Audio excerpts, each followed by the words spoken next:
Kids don't watch songs. They watch characters. And that one sentence is worth more money than any music degree. Let me explain. Think about the last time you saw a toddler obsessed with something on YouTube. They weren't searching nursery rhymes. They weren't typing educational songs for kids. They were pointing at the screen saying one word. A name, a character, a face they recognized before the music even started. That's not an accident. That's the entire business model. And once you understand it, really understand it, you'll never look at kids' content the same way again. The song is not the product.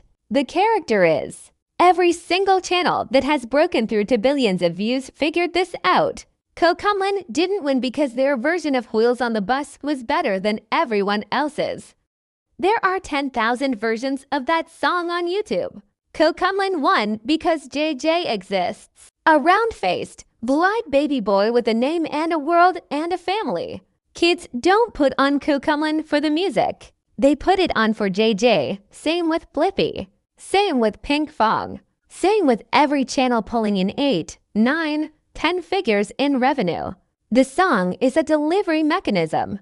The character is the reason kids come back tomorrow. This is the thing nobody tells you when you're thinking about starting a kids channel.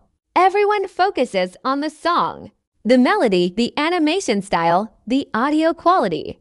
And those things matter. But they're table stakes. They're the minimum requirement to even be in the game. The character is the game. Here's what actually happens in a household with young kids. A parent is exhausted. It's 7 a.m. or 5 p.m. or both.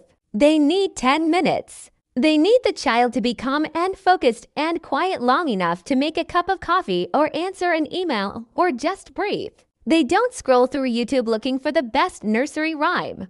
They put on the thing their kid already loves. The thing that worked yesterday. The thing that makes their child light up and point and bounce in their seat. That thing has a name. And it's probably a character. Now here's the business insight buried inside that moment. That parent just gave you 10 minutes of watch time minimum.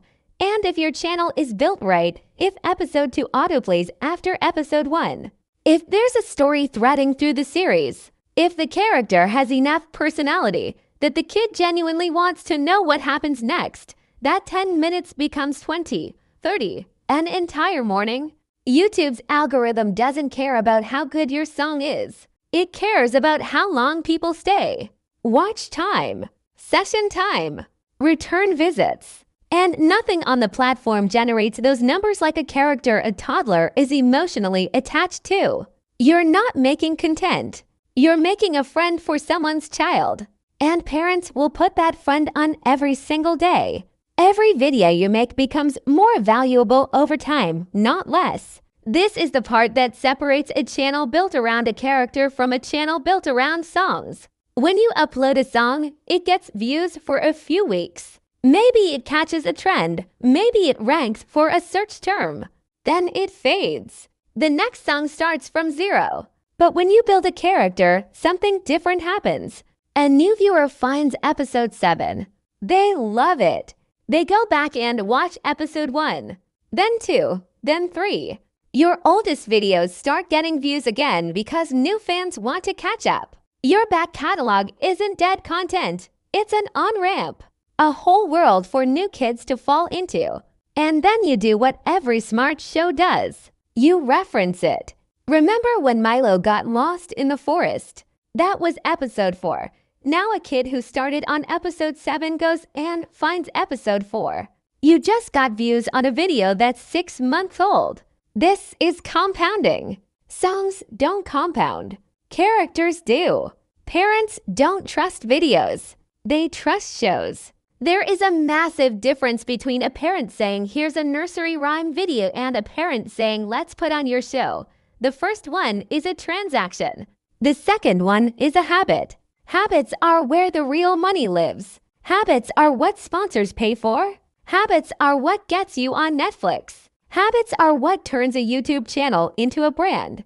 And the only thing that turns casual viewing into a habit is a character with enough personality that a child genuinely misses them when the screen is off. That sounds dramatic. But if you have kids or you've spent time around toddlers, you know exactly what I'm talking about.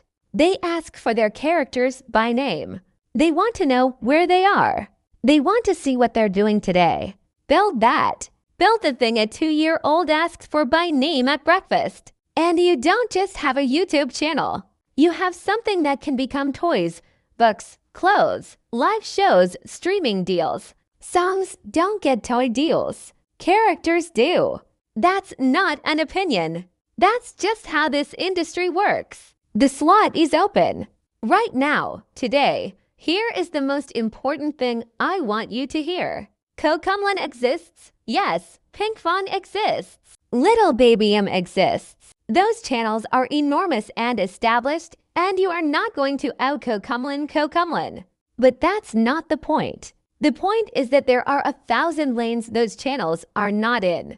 A character that looks like your kid, speaks your language, lives in a world that reflects your culture, your food, your music, your streets. A character for kids who don't see themselves in the round-faced American babies dominating the top of the charts.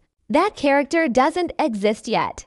Or a character with a specific personality type, the anxious kid, the kid who asks too many questions, the kid who's obsessed with bugs. Real personality. Not a generic smiley face that represents everyone and therefore connects deeply with no one.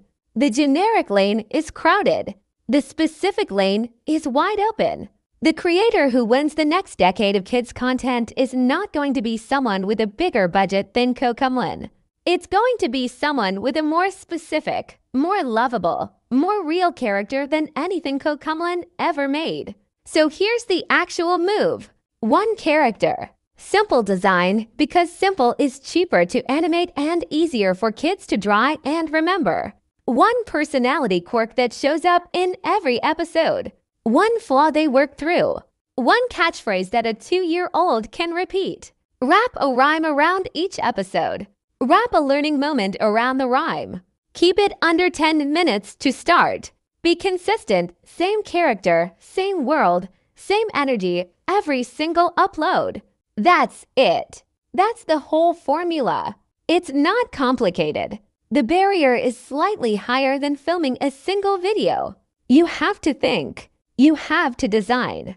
You have to commit to a world before you know if it'll work. But here's the other side of that barrier. It's higher for you and it's higher for everyone else too. The person who pushes through it doesn't just get views. They get a moat. A character nobody else can copy without looking like a copycat. Songs get copied the same day they go up. Characters take years to build, and once kids love them, nobody can take that away from you. Asterisk, asterisk.